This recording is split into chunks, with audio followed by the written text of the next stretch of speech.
Alright, mic check, stream check, let's take a look. I don't know about everybody else, Alex, but I got you. Looks like we're all set. Yeah, welcome folks.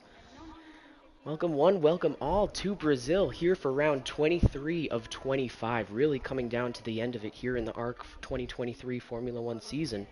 Here at Interlagos, going to be getting it going with some qualifying, but man, all on the line here for some drivers, maybe not so much others. As we take a peek at the championship, it is of course Mikey de Jong in the lead by 22 points over teammate Abdul Al-Hazmi. 324 points for de Jong to Al-Hazmi's 302, and then it is quite a steep drop-off back to Boryoshi in P3, 70 points behind, but still fighting, of course. Plenty of recognition and, of course, prize money to come from such a high finish. Maybe not in ARC, but in IRL. However, Jurg trailing behind Boryoshi by nearly 40 points in the championship. Looking down, and it is gaps and gaps. The only real competition for spots in the championship seem to be from positions 9 on downward, as some of the gaps between drivers there are not quite as large as they are at the top of the board. Yeah, well, the one at the top of the board is the one we're all paying close attention to, Alex. 22 points, like you said, for the two teammates, Al-Hazmi and Mikey de Jong. It's going to be an important weekend here for Mikey de Jong to separate himself, as we heard earlier in our pre-race broadcast, that Mikey de Jong will not be able to make the race next week. So it's important. He's got to make it, well, hopefully for the folks at home, at least a 3-point advantage or total gain on his teammate, make it go 25 points into the final round.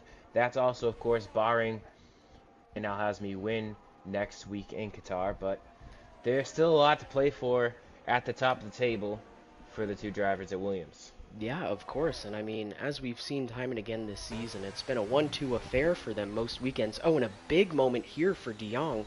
On his first lap out of the session, he's unfortunately going to have to back out because of it, and it seems he may have flat-spotted his tires. Big shake there. Manages to keep it off the wall, though. Rejoins directly in front of the Alpine, unfortunately, but that is a... Looked like the Alpine had just given him the space to rejoin, as Gabe is on an outlap, and he just said, "Go on, young man." Fair enough. So we'll wait patiently to see the first time of the session, and it will be that of Jonathan Jurgensmeyer with Andrew Davis in the Alpine close behind. 108.8 for Jurg. Luke Allen, 109.3 rather, or 103. Ooh, it's not Austria. Solid lap thus far for Luke. Same with Andrew. You see Fabian not able to touch the... Oh, he's on the medium tire, so that's a huge discrepancy to the soft tires. Not sure why we'd want to waste a set of mediums, but hey, I'm not at the race team, so what do I know?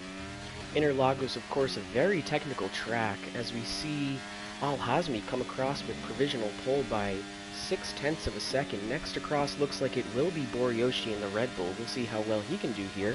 Having gone purple through Sector 2, it is only enough for P2 for the moment. He will be looking to advance off of that 108.5. We got a Mercedes off down there. That's really Dooku, and he's off again for good measure. Oh yeah, wow. Big off there. Oh my goodness. Yep. Doesn't have space as he waits for Luke Allen to make his way by. He'll spin it around. He'll be sure to not be in the way of the Lord. I hope that was Gabe. Gabe paid the favor to one driver, another driver instantly. That's probably going to cost him some time there. I'd imagine so. Let's see where he goes. He won't be happy, that's for sure. P6 for the moment for Gabe Cazola in that Alpine, coming across with the 109.9.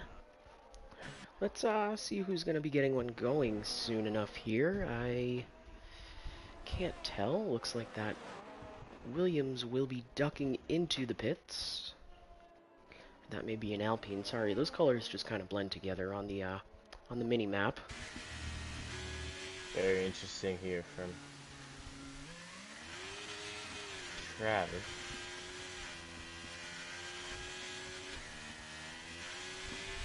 Big lap on the way here, of course, from Jamie Nock, who is doing pretty well. Currently positioned, I believe, Yeah, P9 in the championship. Plenty of room to make up to Matty Daly, one He position is ahead of on him. a outlap, Alex. He is at the moment, and I am bringing him up specifically to ask if you'd like to take us around for one here in Interlagos with him as he comes across. Oh yeah, super quick lap. Gotta maximize your speed down the front straight here. Get it as far right as you can going into one, the Senna S's as they are known. Get more of the apex you'd like to see, but quick through here, just the flick of the steering wheel. Open up DRS. As we get ready to go down to 1, 2, 3, 4. It goes purple. Yeah, purple first Bring it out sector wide, there. nice and tight through here. This is a bit tricky here. It's very easy to just get caught out with the throttle, trying to maximize. See there, just a Big little bit of a twitch. slip up. Huge braking zone. Looking in third gear to make it so the torque is a bit lower. Crucial, this corner arcs wide. Cut it deep. Early on the power, but not early enough. A long looping left-hander that brings you up to the last braking zone. Barely a braking zone. Purple It's once going to get a again nice through two. slipstream. This looks like it's going to be a good lap. Might be top 5.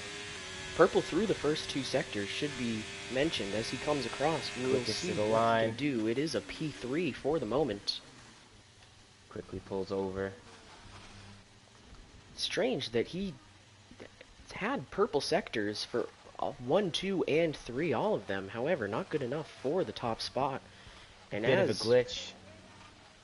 a few moments after Jamie Knock comes across the line, it's Mikey DeYoung taking that P3 starting position from him with the 108.4, about 2.5 tenths behind his teammate.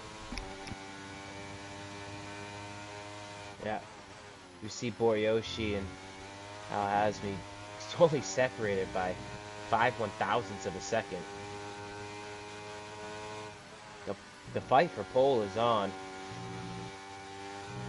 A lot of these guys do usually do some banker laps here. We got what's going on here with Jamie Knott. Yeah, Just not letting sure the what's going on drivers with through. that. Yeah, it's just Alpha. the men through, suppose. Alright.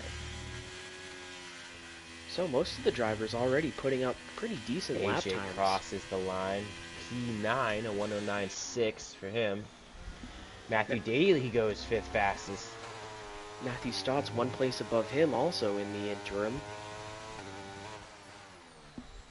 Matthew Stotts is, you gotta wonder when that, I believe the 1 week I was here, I missed the Matthew Stotts win, Alex.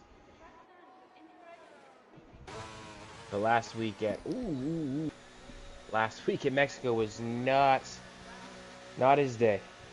No, unfortunately not. A great effort from him nonetheless, of course.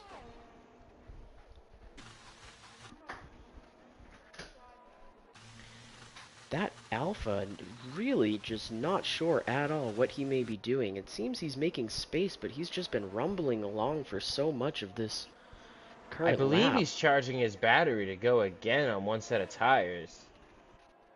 It looked like he just did a recharge. Yeah, it looks like it, taking a peek at his ERS, and he obviously has plenty to be able to take it around once more here. We'll see what he's able to do, currently dropping to P6 after getting P4 originally with his first lap time. Very interesting. In a rare occasion, I must say, every driver but one having a lap time on the board already before the halfway point of the session. We usually see plenty of invalidated laps and whatnot occurring that may prevent some of the drivers being able to throw lap times up, but so far so good. Yeah, And it's Mr. a Fredericks purple. on his lap now. He gets a hit squirrely through there. Purple Sector 1 for Jamie Knock once again, so both attempts that he's taken thus far, he has gotten purple sectors. Yeah, I believe that might be a glitch though, because it showed us purple all around, and then he went P6. So, oh, and AJ has seemingly crashed the car. You see him stricken on the side of the road there. Oh, yeah. Disaster for Aston Martin. And Al Hasby goes even quicker. Almost to the 107s. Improving by nearly 2/10. He is up to 108.0. Of course, about 2/10 This is going to faster be now. quicker for Jamie Knock. It is. Back up to P3. Which Alex, if he can do that on a worn set of softs, I mean, they certainly didn't have all the life in the tire. That bodes well for Mr. Knock. That's a solid lap, considering the circumstances. And all drivers already having thrown a time up onto the board. The spread from leader to P15 is about 2.5 seconds, so plenty of time to make up across the board. However, very commendable, must be said.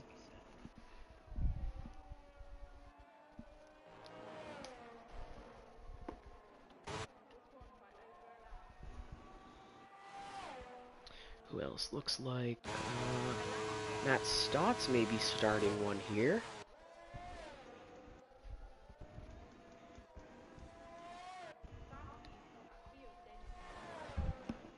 And Interlagos, of course.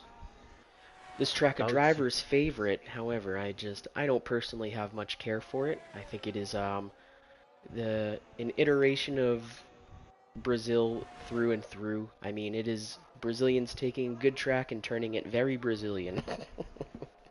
Well, it is Brazilian. Yeah, that's the joke.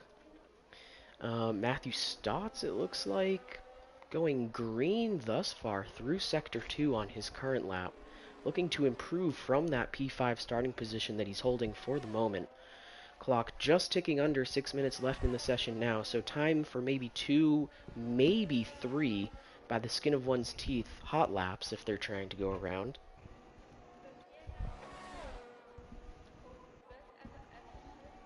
This looks like it will be good for Matthew Stotts, but is it good enough for provisional pole? Not quite. Oh my goodness. By about 1/10, he's behind Abdul Al-Hazmi, and it is game on. This is, I think, one of the closer qualifying sessions we've seen thus far. The Williams drivers, of course, usually dominating the timetable, but Matthew Stotts definitely making his presence known here tonight. As well as Boryoshi, of course.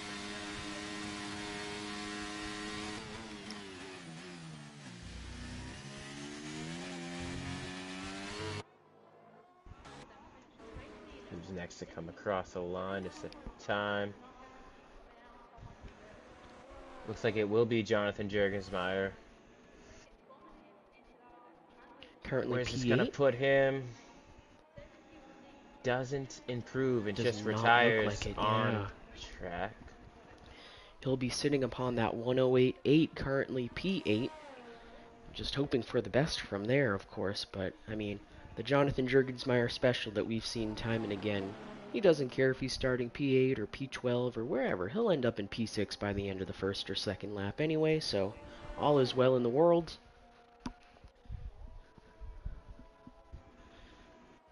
Yellow's flashing. Seems we may have had somebody go a bit wide. Looks that all is well now. Few of the drivers stacking up as they go through the turn 11, 12, 13 complex. Both of the Red Bulls, notably. Boryoshi's invalidated his lap.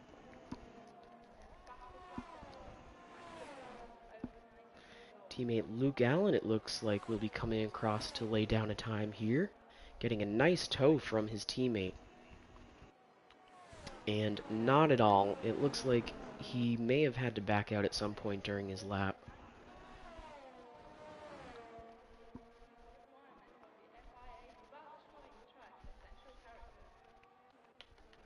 Fabian will be next across, currently P12.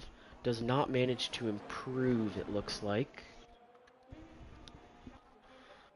Or may have actually bailed out of his previous hot lap and decided to go again this time. I believe he's on another one.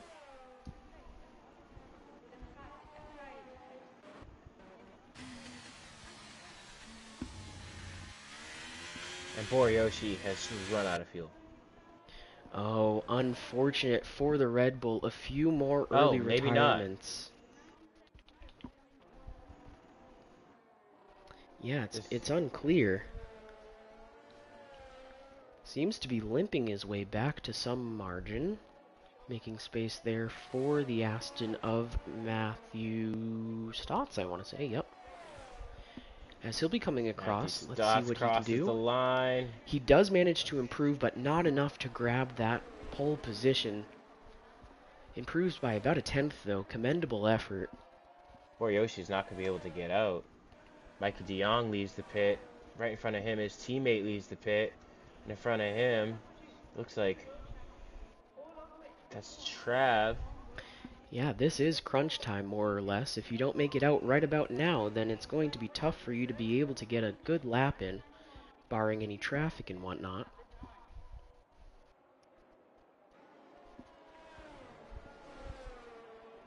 There's traffic aplenty as Jamie Knock is putting in a lap right now. Having to weave his way through a few other drivers up to this point. We'll see if it has compromised his lap time by any And degree. Ayrton, his teammate, goes off down the Senna S's and crashes. Oh no. Oh, keep it together, Jamie. Just manages to hold on there through the final few corners. What's it cost him? Has it cost him a shot at pole? It looks like it has. As he It comes certainly across, has. he does not improve. In fact, he does about a second worse than his previous best time.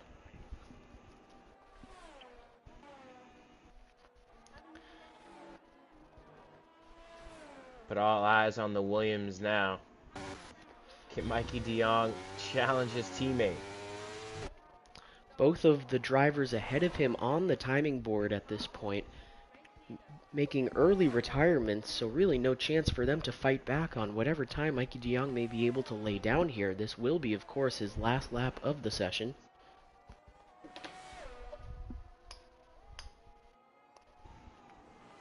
Next across the line will be Travis as he looks to peel himself back into contention. And it's an interesting call here as the Red Bull of Luke Allen makes space for Mikey DeYoung there. He ran out of ERS. He has no other choice but to essentially pull over.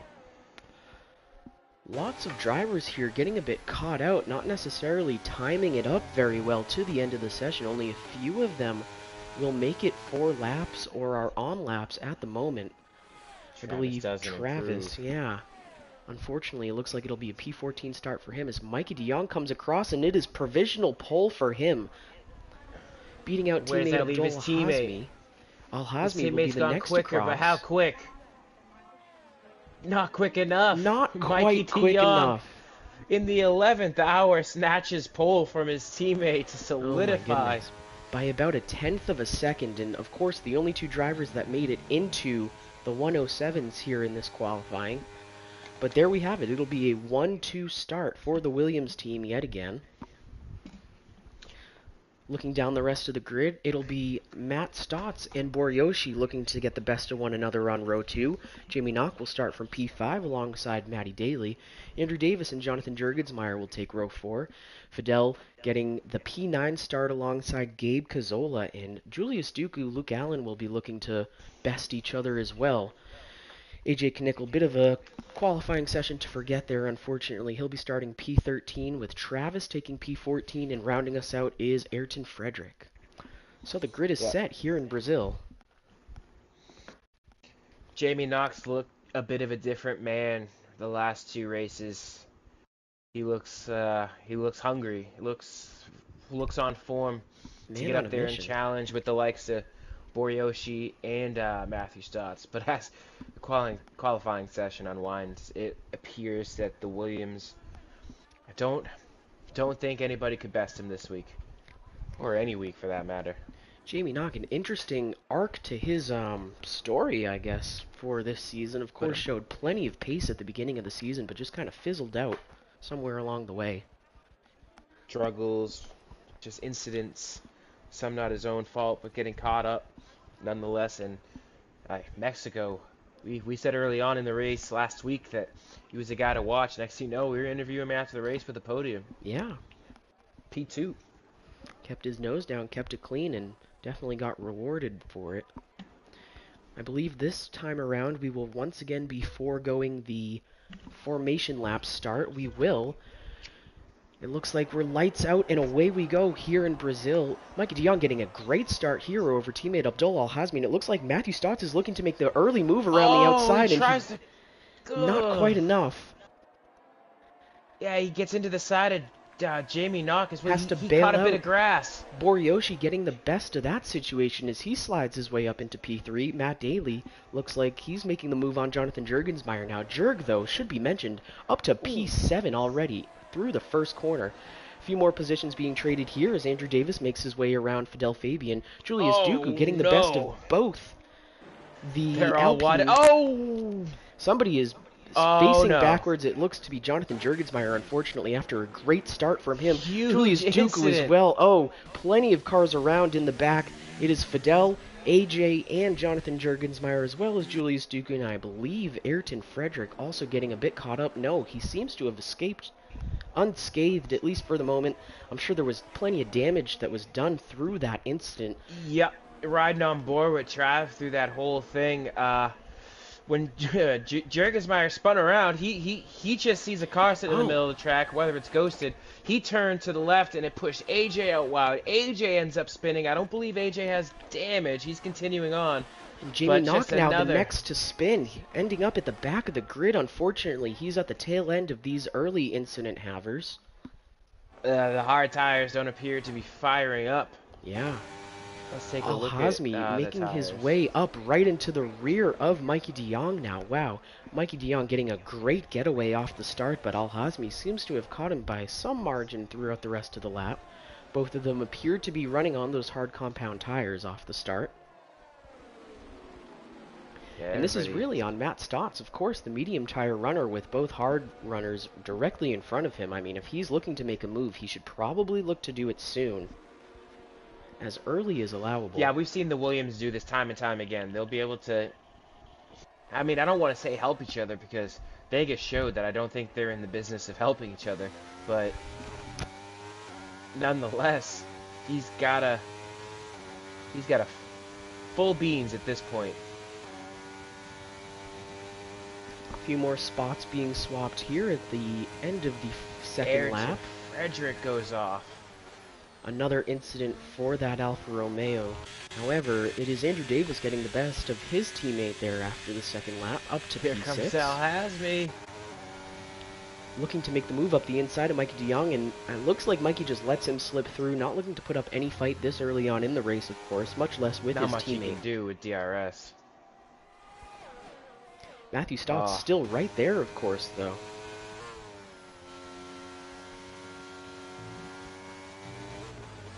You almost just want to will him on to just kind of break up the Williams dominance up there. When's the last time you heard that, Alex? Williams dominance. Yeah, it's been a few decades. However, Boryoshi looking to inject himself back up into this, only a bit behind Matthew Stotts, right outside DRS range.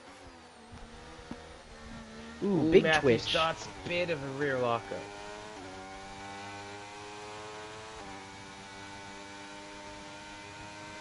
And what'll it be? Is Mikey de Jong close enough to make a return move here on his teammate? He's looking up the inside. He tucks back in. Yeah, he's just going to wait for the next straight. Smart. The DRS game is going to be played today. But Boryoshi's got DRS on Matthew Stotts, crucially now, who has DRS on Mikey de Jong, and Mikey de Jong has DRS on Al-Hazmi. Slip, and he does so. On the back stretch, it is Mikey de Jong back up into the lead of this Grand Prix. Boryoshi now right up in there with them, gaining about half of a second through that DRS procession. And there it is. Safety car has been deployed. Unfortunately, it looks like it is for Ayrton Frederick at the back of the pack already. We'll have some cleanup here for debris and whatnot. Not sure exactly the nature of the incident that he just got caught up in, but that Alfa Romeo... Same place he crashed in qualifying, Alex. Yeah, looks Turn like 2. it. The exit, probably just gassed it up, got a bit of curb, and a passenger at the scene of the accident. So, folks, something that I'm sure you're well familiar with up to this point in the season. It will be, of course, after this, I do believe, Bernd Mailander. After the safety car ends, we'll have the majority of laps led thus far in the Grand Prix. Always fun to point out. Dude's a wheelman. Driving the absolute beans out of that AMG week in and week out. Oh, is it an Aston weekend or is it an AMG? Oh, I guess we'll see. Are we still doing that? I honestly don't know. I know that they were switching last season. I'm not sure if they fully committed to one or the other for this season, but I believe it looks like the AMG. Wish we could ride on board with the safety car and look back as your leaders.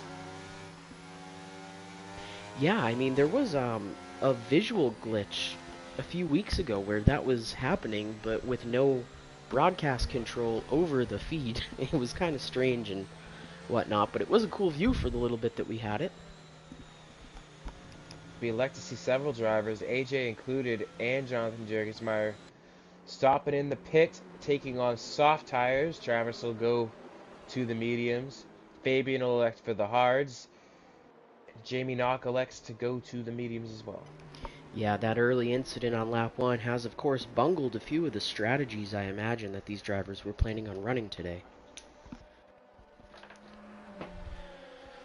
No change higher up the grid, of course. Travis will have, of course, served that 5-second penalty for cutting all of Sector 2 by accident. He had really nowhere to go. But the safety car is the great equalizer, so get everybody caught up, get everything squared away. Should be going green next lap. As if In a the lap perfect 1 world. shenanigans had never happened. Looks like we're waiting for, 6 drivers to catch the back of the pack at the moment. Should have plenty of time to do so on this time around.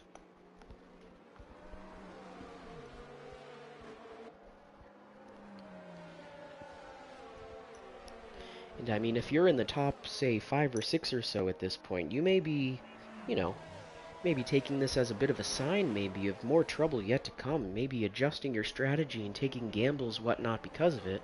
Of course, none of them seeming to do so for this safety car. Just a bit too early to bail off their primary strategy, but Plan Bs may come into effect at some point. Jamie Knock has a lot of work ahead of him, Alex. Not Yeah, it was easy to pass strange. here. I mean, it was, he was, of course, with the lead pack when everything was unfolding behind him, but then, after everybody behind had managed to, he had his own spin that stuck him way at the end of the chase pack. So, yeah, plenty of work cut out.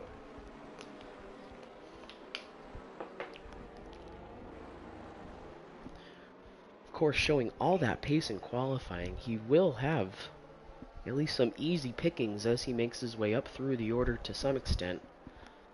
But it's just a question of how far he can make it up at this point. Yeah, it's crucial to stay patient as well. It's easy to let your mind slip and just lose your cool and just go for a move that you might otherwise not go for with a cooler head. Especially when you know the pace is in the car.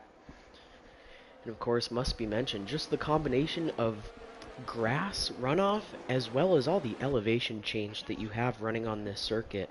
It can be a recipe for disaster for those that get a little loose or whatnot. Of course, you need to maintain full technical ability and control of the car through here.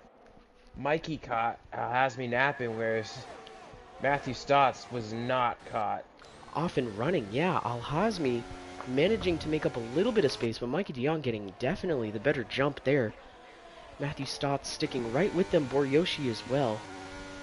Matt Daly doing his best to fight for a podium position here. However, he may get gobbled up by that Red Bull and Alpine pack chasing close behind him, already dropping a bit of time to those top 4. What a race for Luke Allen. Oh, and that is the Mercedes of Julius Duku making his way into the barrier, and oh my goodness, as soon as it goes in, it comes back out. We are back under safety car conditions. That was a very violent crash. Was AJ involved with that?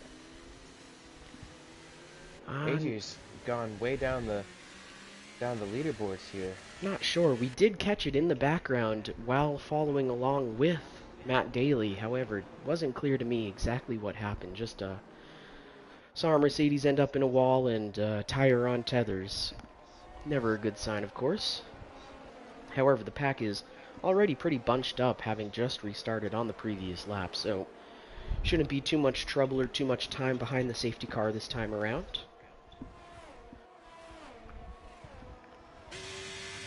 Funny, however, that I mentioned that of course a lot of the drivers are probably thinking just after that first incident, wow, they should probably expect another one to happen, but so soon was probably not on anybody's bingo card, I must say. Certainly too early still to make any major strategy adjustments. However, Matt Stott's electing to go into the pits early. We'll see what he's doing. Out onto the mediums, I believe. Yeah, another set of mediums. Two-stop. Oh, and a bit of a spin there from Luke Allen on his exit. His pit exit, I'm sorry. Ended up sideways for a brief second, but gets it going once again. Yep, just trying to get a word from Julius Dooku on what might have happened. So we'll keep our ears to the ground and figure out what transpired in turn 5.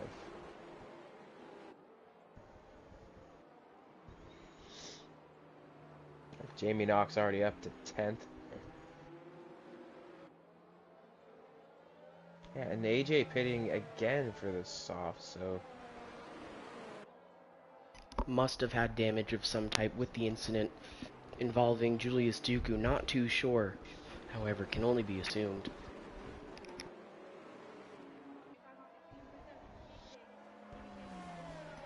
So here we are, coming across the line for lap 9. We will be behind the safety car for one more.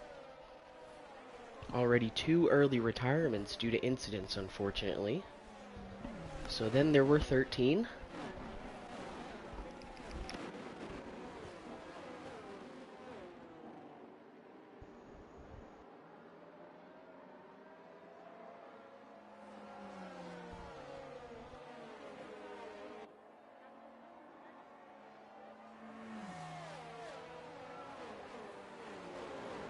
just catch your breath here.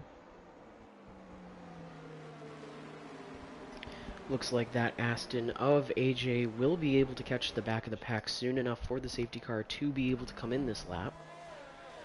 One can only hope, of course. No call being made as of yet.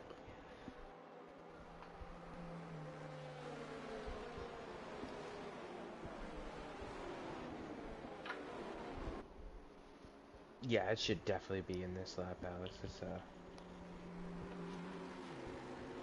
As we near the end of Sector 2 here, I do believe we should be getting a call soon before or after that point.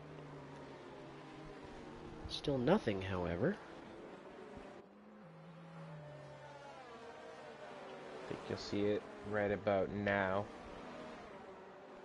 Yes, so as they cross the line for Sector 3, we do get the notice. Bernd Mailander will be sprinting his little butt back into the pits as Mikey de Jong stacks them up. It will be on his go once again.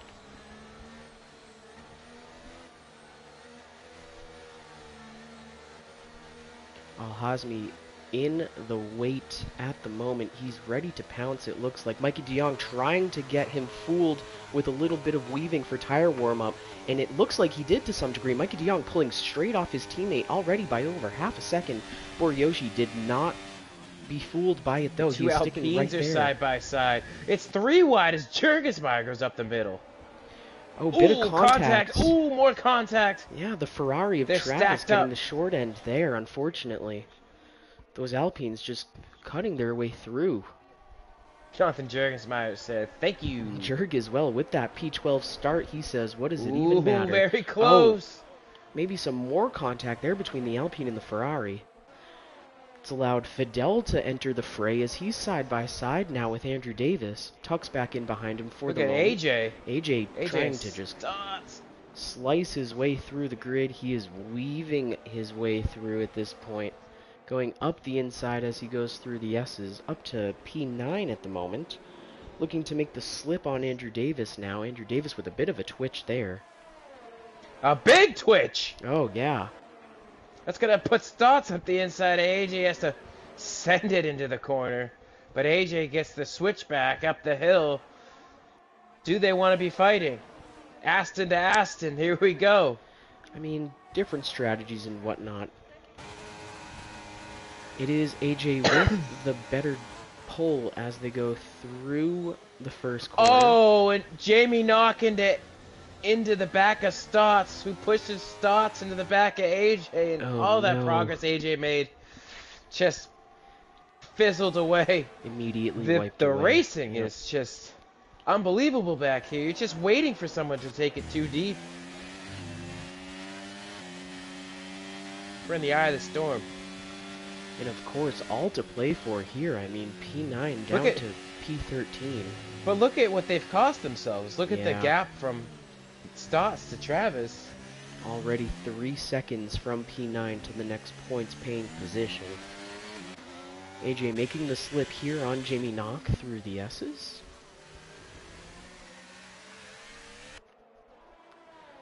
Very twitchy, it looks like. Everybody off the restart. I mean, 2 laps off the restart up to this point, but everybody Andrew Davis is mentioning a few moments ago, lack of grip out there. Seemingly just the rear end stepping out. Huge run for Jamie Knock here. Tucks it in front of AJ Knickel, it looks like, for P12 for the moment. And Luke Allen looking to get the best of this fight he sees ahead of him. Fidel and Andrew Davis. Andrew, however, slipping a bit back off of Fidel there. It's going to allow Luke Allen to maybe try to make the slip up the inside. He's peeking for it. Late on the brakes, but not late enough. He does have to tuck back in behind the Alpine. We've seen Andrew Davis the last several weeks really struggle with grip, especially at Vegas. Oh, and a big spin there, yeah. As it's mentioned, loses grip on those medium compound tires and will end up at the back of the pack for his troubles.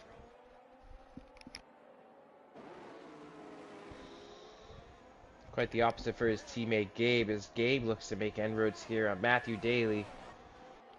We'll have DRS help.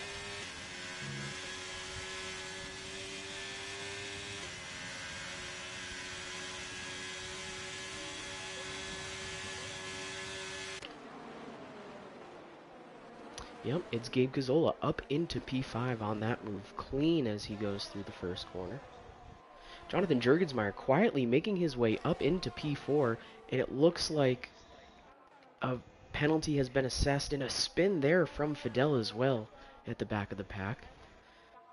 Yellow's out only for a second, looks like nothing major. An early pit stop here for the Alpine of Andrew Davis, though. Oh, and is it Gabe Gazzola with an issue? It looks like he's had a spin as well from, I believe, P6, falling further down the order now, down to P11. Oh my goodness. Everybody just a little bit loose. Yeah, a lot of drivers complaining about grip, but apparently the Alpines are lacking the most.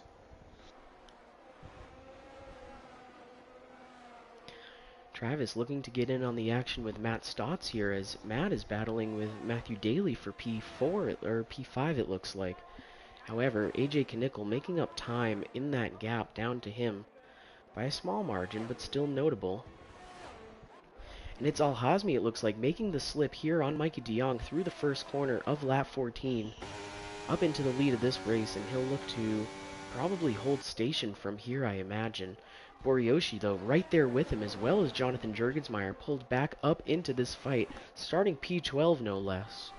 Yeah, he is on the soft tires, though. We should point out they will not go as long as these guys here fighting, but there's only a 4-lap difference on the age of those tires, too. 13-lap hards for the top 3, and Jonathan Jurgensmeyer on 9-lap old softs. Yeah, a valiant effort for sure, but there has to be a dip into the pits on his schedule at some point within the next few laps, I imagine.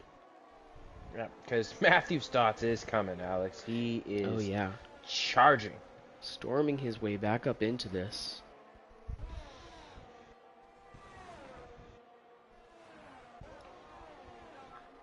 Bit out of DRS range to that little chain in front of him, so he will have to wait for his opportunity, dropping back to about 2 seconds from that pack now.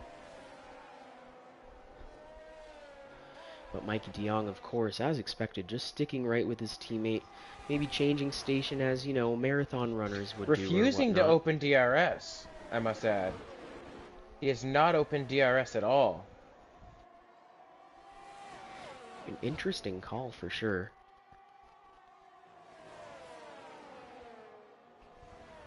That is a bit odd. I'd imagine he's probably thinking, you know, like, alright, I was leading for long enough. You made a move on me, teammate. You want to take your chance? I'll give it to you.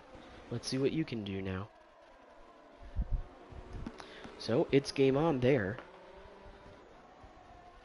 Luke Allen, it looks like, trading places here with AJ Knickel. They're side by side as they make their way through the S's, but AJ getting the best of it. Of course, on those soft compound tires as well.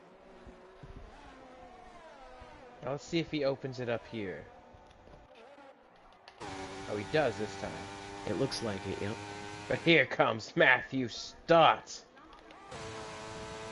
Oh, he is here. Fastest Oh, man he on is track, just... forced quite wide, saves himself from a critical spin there. Will lose plenty of time because of it. He tried to take it all in one corner, Alex. Yeah. Risking it all and kind of for naught at the moment. Dropping back 3 seconds now because of it. He's his own worst enemy the last couple of weeks. I don't know. Bit silly, but has the pace to certainly rectify his own mistakes. Certainly would have taken a lot out of those tires trying to get there, though.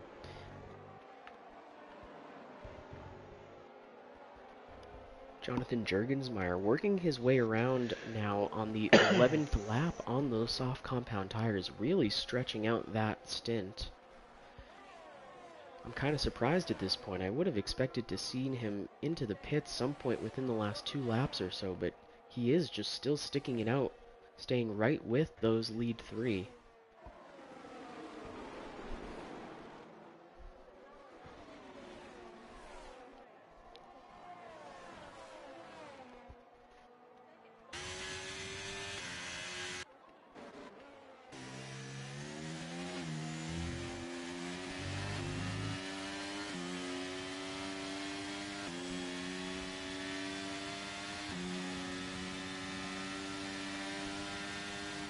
Looks like AJ Knickel and Luke Allen have both caught right up to the back of the Alfa Romeo of Jamie Knock now, and that'll be an interesting battle with 3 of them.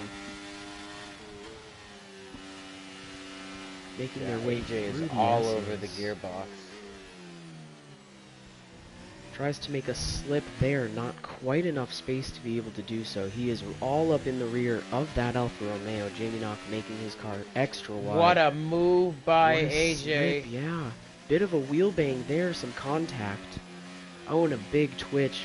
Losing the rear end for a fraction of a second there is AJ having to slip back behind Jamie Knock, but I'm sure this will continue, of course.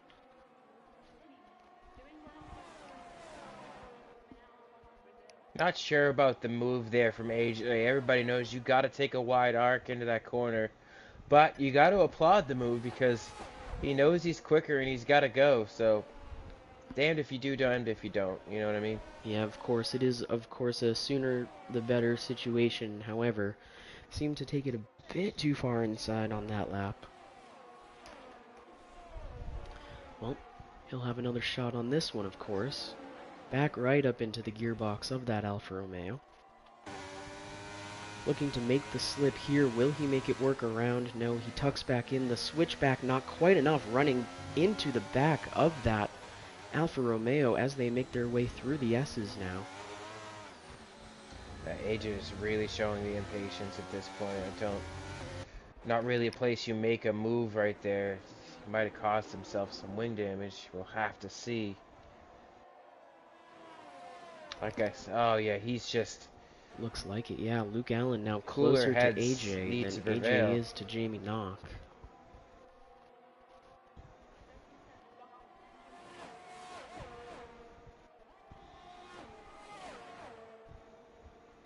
Everybody seems to be holding station throughout the rest of the grid. Matt Stotts notably making up that 3-second gap after that kamikaze move all the way up to about a second and a half it is now. So he's slowly pulling himself back into this one. Yeah, you would think Jerg's tires will be falling off a cliff.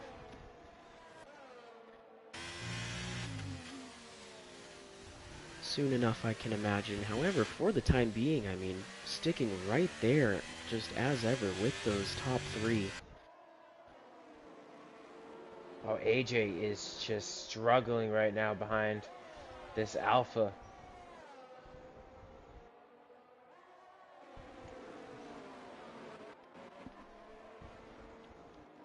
Oh, Luke Allen getting real Luke, close very there. close, yeah. Certainly put a lump in AJ's throat. AJ's gotta have him here, you would think. And we have Mikey DeYoung now into the pits, the first one in the leaders to do so, of course. Pitting from those hard compound tires, making his stint last 20 laps, and he'll be onto the mediums, presumably for the rest of this one. And everybody's still so... Oh, AJ is just ragging it right now. Oh. Taking a look, he is driving on those 12-lap-old softs, so maybe starting to play a factor. It's interesting to see. Watch a guy just... You can tell he's got to be frustrated. It's hard to make a pass here, especially when you can't get a good run out of the final corner because the tires are just complaining. I mean, all the while they have pulled Travis back in, so fair play to Jamie, AJ, and Luke too, for that matter. But they will have Mikey DeYoung coming quick. Oh, Mikey yeah. DeYoung will need to go by these guys as fast as possible. Oh no! Crucially, a 3-second penalty assessed to Matt Daly, yeah, for track limits violation. And the lead three are all into the pits, one after the other, with Matt Stotts. Al Hazmi's taking a 5-second speeding penalty. Oh no.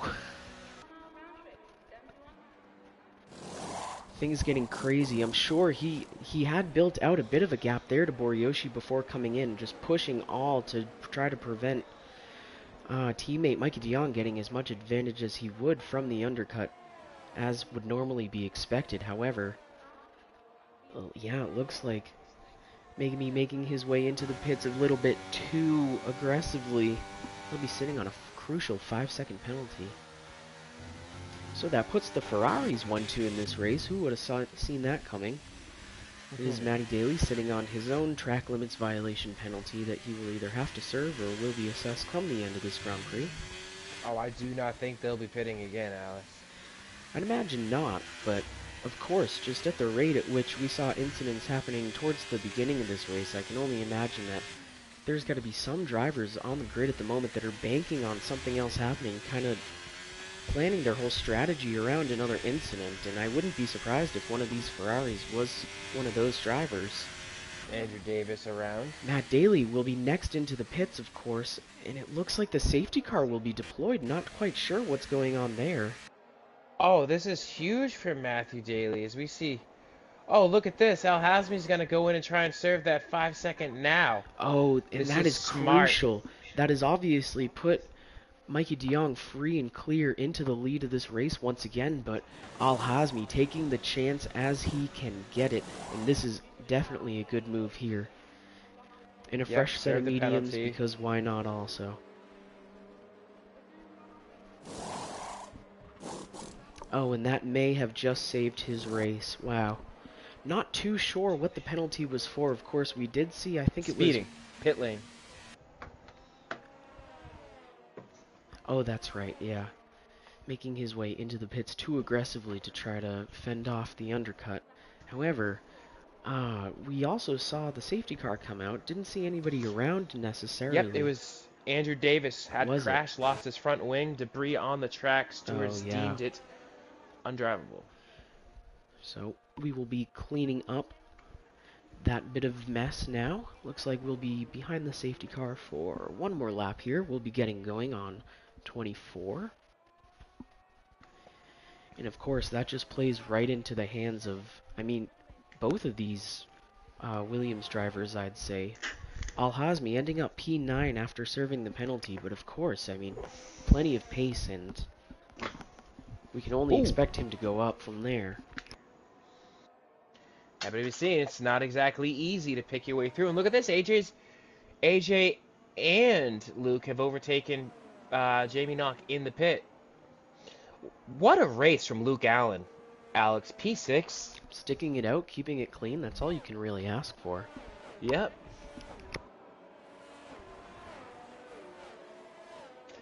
And Matthew Stotts mired back in traffic again. He is just...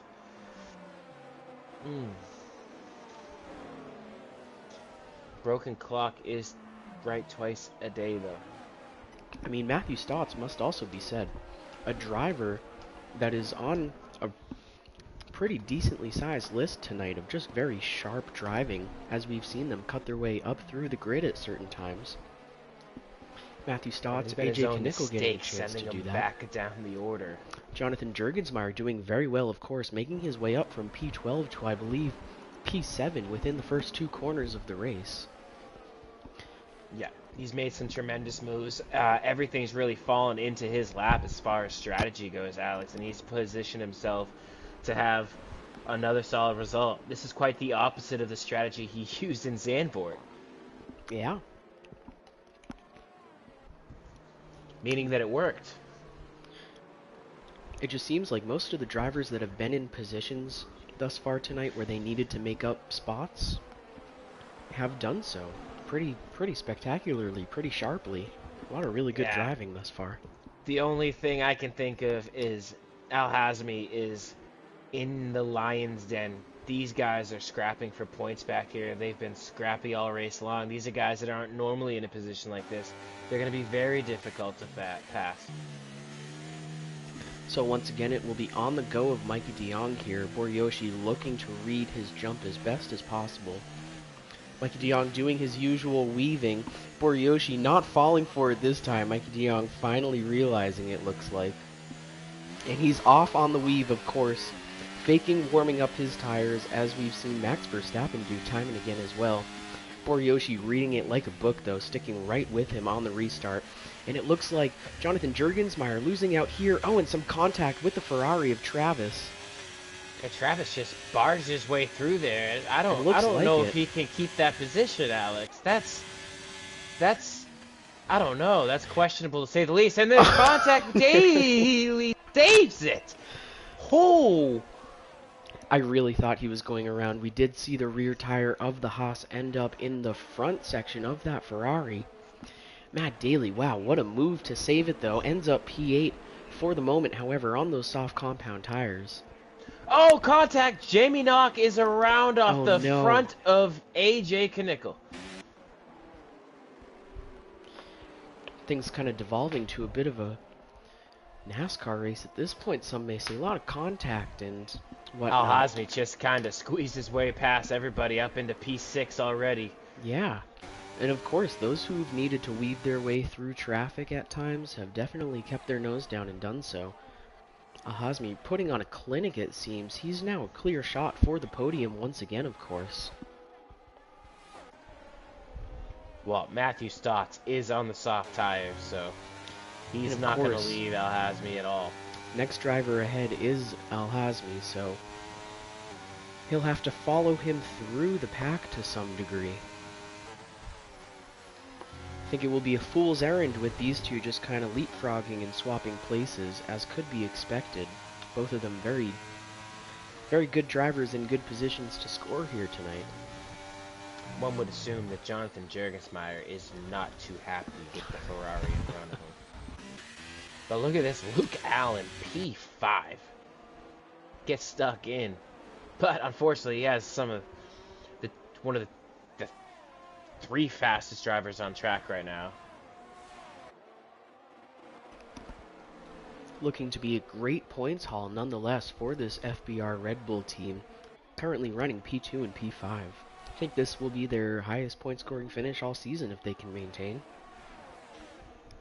And here comes Jonathan Jurgensmeyer up the inside. Not too happy. Doesn't give Travis an inch of room. Doesn't think he deserves it. Oh, Travis pushes him right back his again. Way up, yeah. This is not what This is not what needs to happen in front of them. Luke Allen has DRS, but nowhere to use it.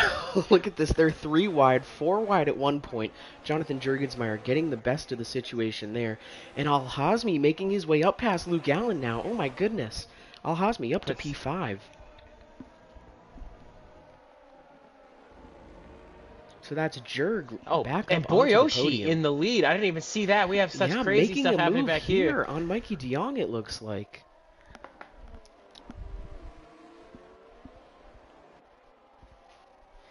Both of them running those medium compound tires at this point, and both of them, of course, looking to make it stick to the end.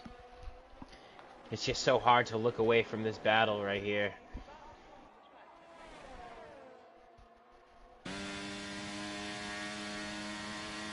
Al-Hazmi looking to make the move before we even get DRS, and yeah. Breezing past that Ferrari of Travis up into P4, and it's game on now for Jonathan Jurgensmeyer. Oh, but look at this train. Oh my goodness, contact being made up and down. The Williams into the Ferrari as well as the Red Bull into the Aston Martin. Travis has had some questionable contact with drivers in the last 10 laps. Al-Hazmi will not be thrilled with that. I'm sure he won't, and I, of course, wouldn't be either, because at this point in the race, every position counts, and the sooner that you can get one back is the better, because that gives you more time, obviously, to be looking ahead as we see Matthew Stotts, the next one to pick up another track limits violation. That'll be a 3-second penalty for him. And what can Al-Hazmi do here? He's side by side with the Ferrari. Backing out, kind of realizing that that Ferrari is driving with a death wish at this point.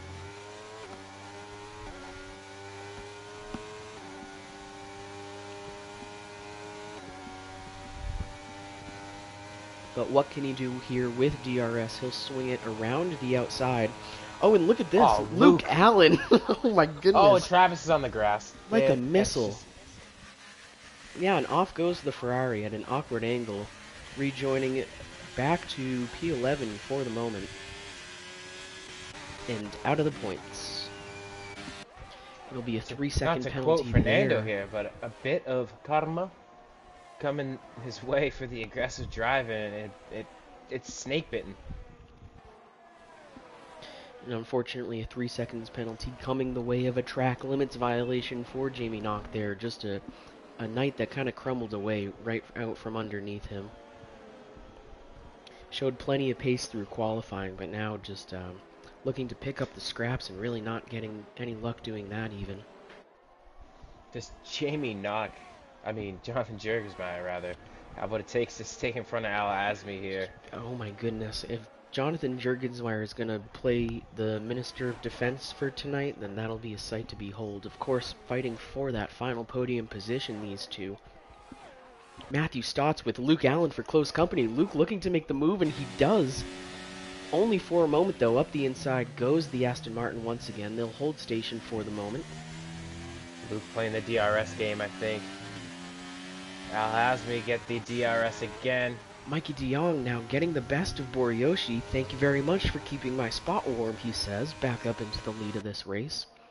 And of course, they're running the same strategy at this point. They pitted on the same lap of the safety car, the most recent one, so they're both running the same age of medium compound tires. It's really just a shootout.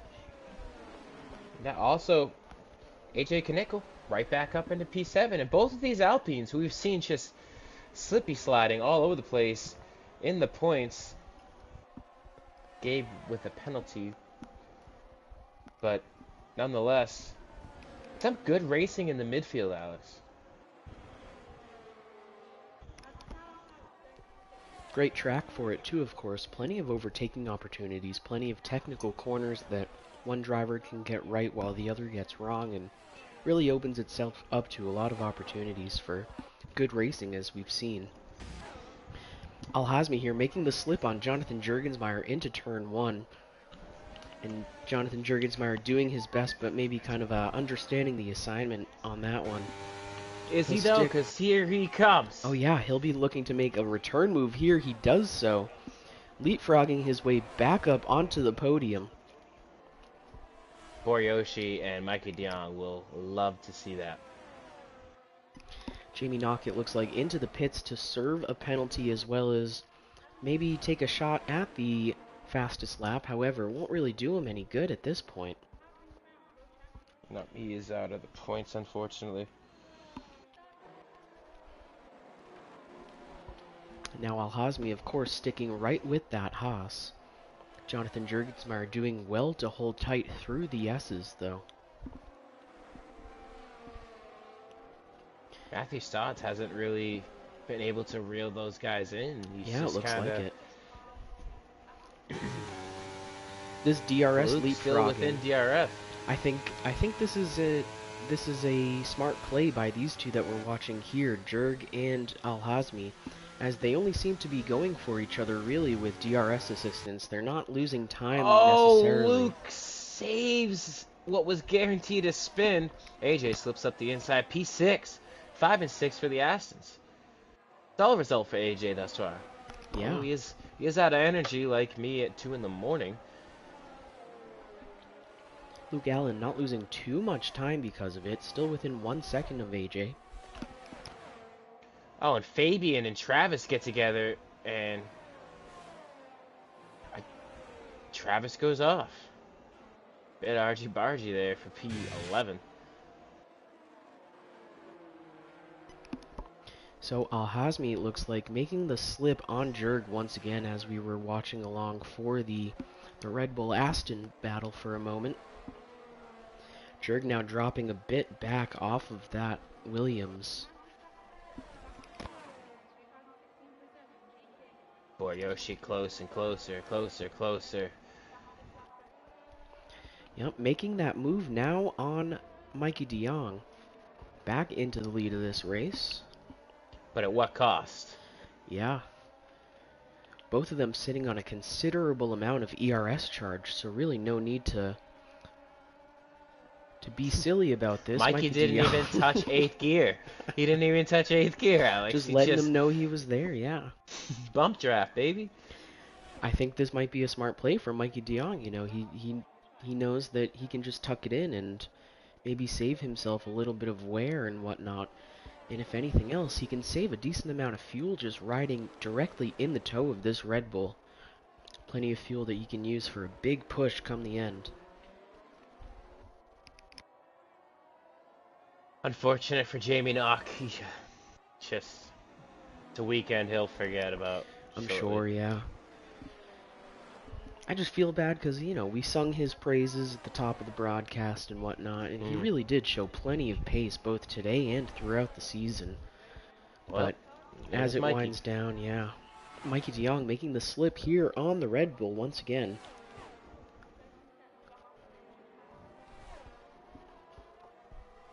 And they keep trading like this. They're just maintaining the gap here.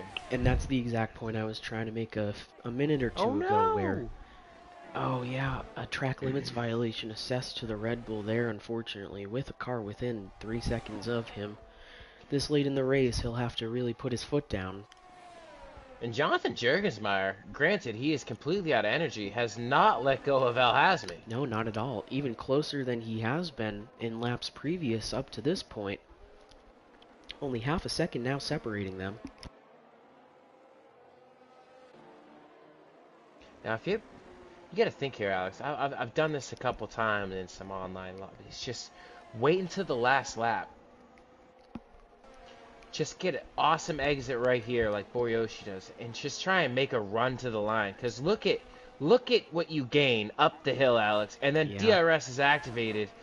We're talking side by side, possibly. Cause look at this. Before we even get to the line, it's Boryoshi. But it just seems like they're trading. So whoever's the odd man out when this totem pole of lead changes goes.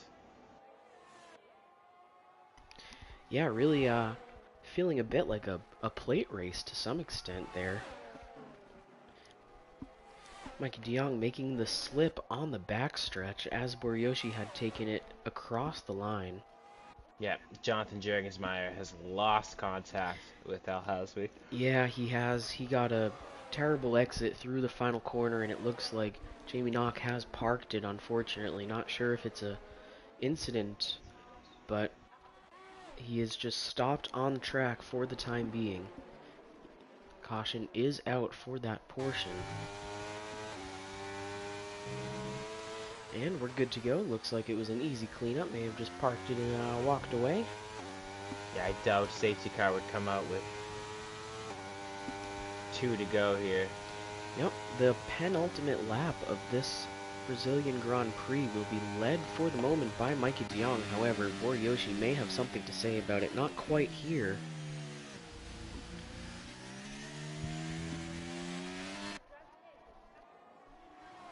Al-Hazmi trying desperately to claw himself back in it. Gaps at 2 seconds now, Alex. And you really have to think at this point what could have been had he not incurred that 5-second penalty for speeding in the pit lane.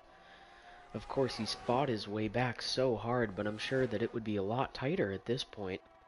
Had he not had to deal with that, he may be even leading by a considerable margin.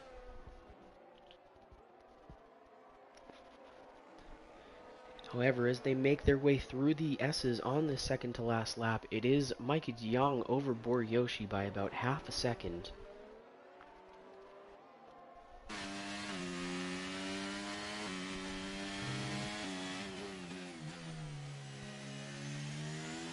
Matthew Stocks has also finally caught Jurgensmeyer. Oh, Al-Hazmi goes a little wide there. He's going to lose time.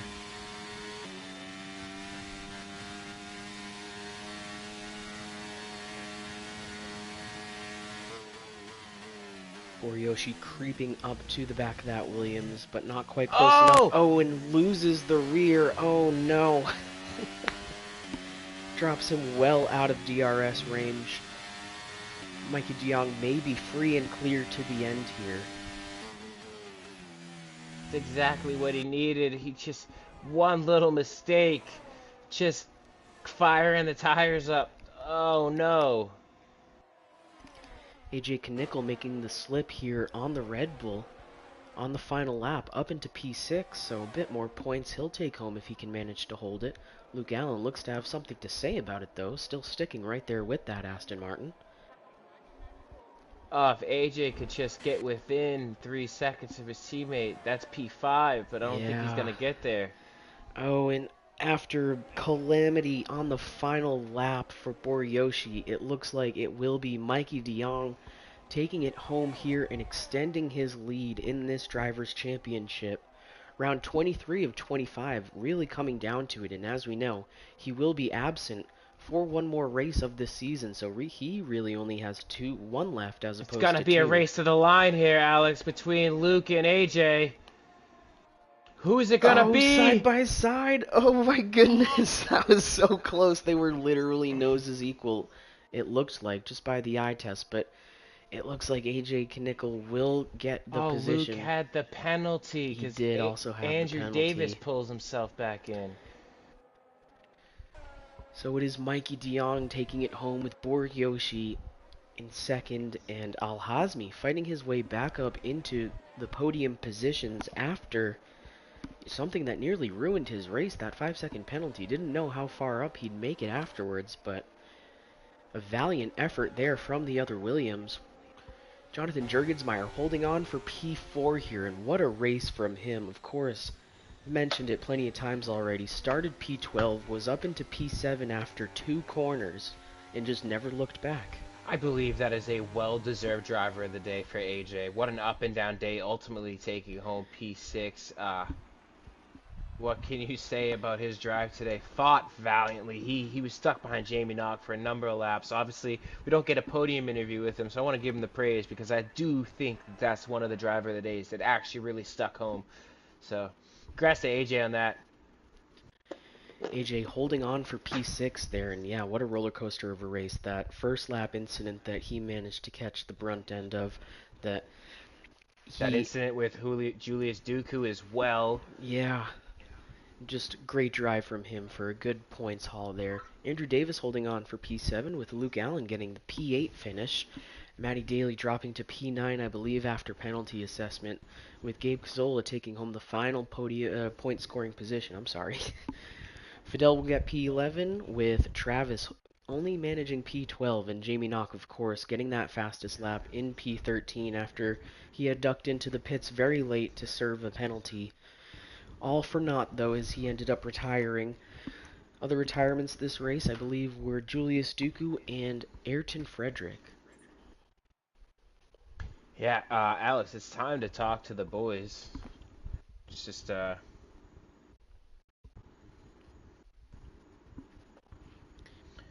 get them in here. A moment just to wrangle them up. And Mikey DeYoung just asserting his dominance in this championship. Al-Hazmi taking home decent points, but I believe that will keep Mikey DeYoung ahead in the championship by how many? I believe 40 now? No, 32. No. 32. I don't think it was it's 25, 18, and 15. 15. Yes. So yeah, 32. Oh.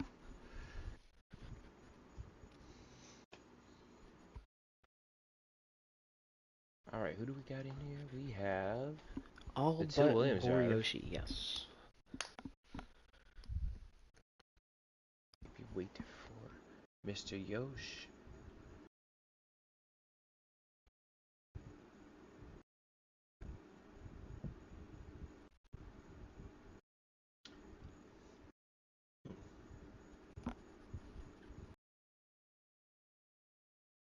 Well, either way, let's get started. P3. Al-Hazmi, you were leading the race. You were doing so good. You look like you were really going to take the fight to your teammate. And that costly penalty in the pit lane really threw your race into a what-if situation. Obviously, you were able to battle back to finish P3rd, but you got to be disappointed with that one, I'm afraid, right? I mean, of course, I did have pace, and Mikey said that I was definitely faster than him, and I did notice it. But it was just unfortunate with that speeding in the pit lane.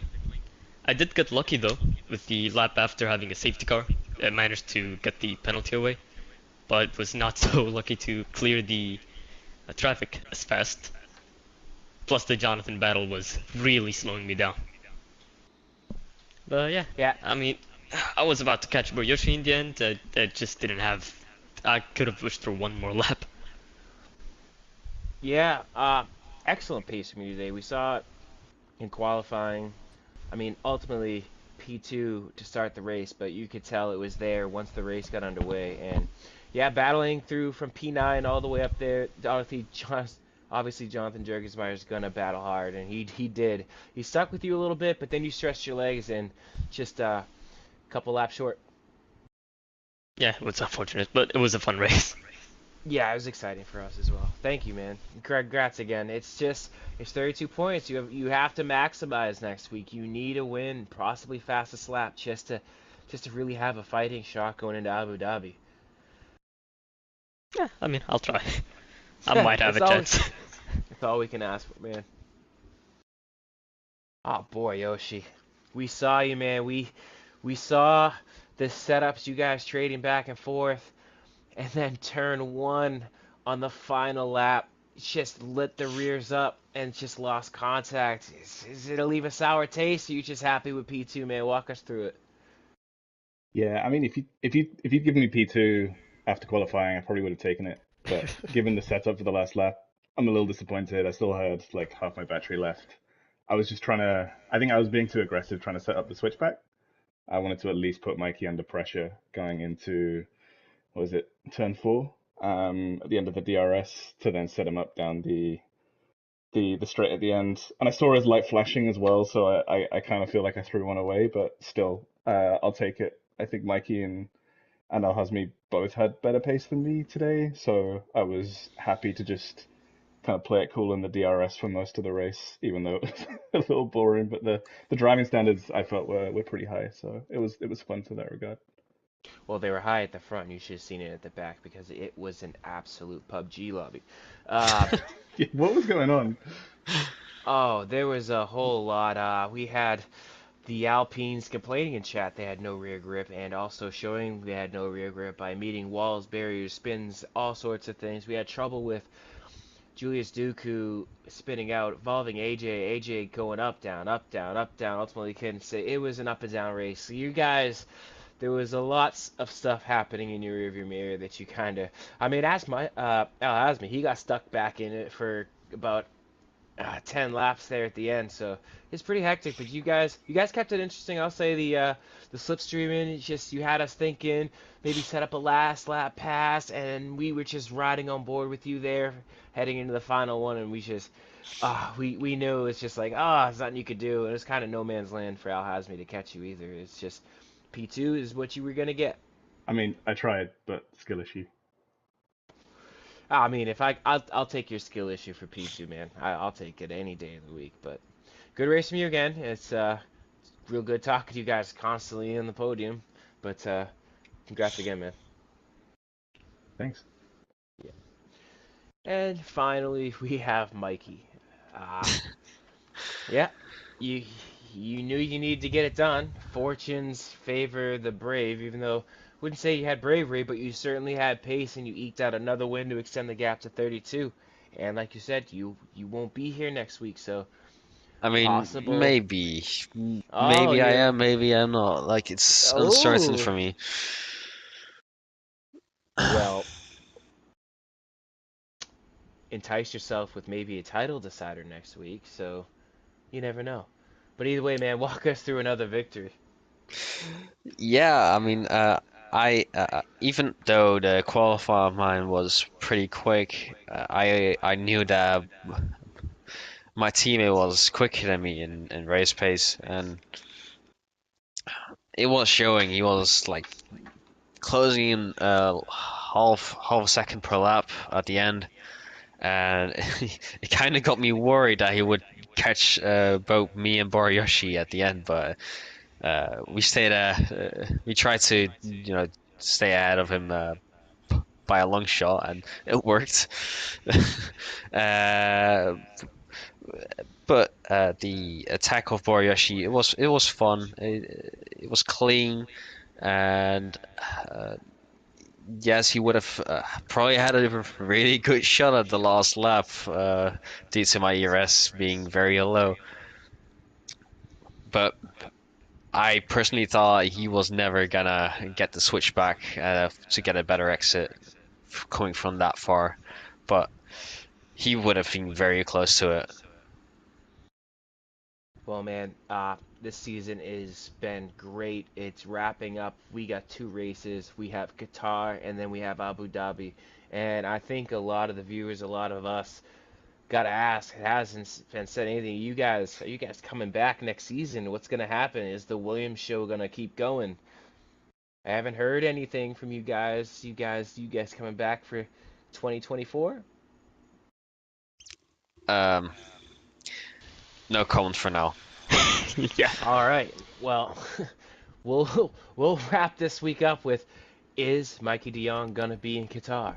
Is Mikey DeYoung going to be in 2024? I guess the questions will be answered in the forthcoming months, weeks, days.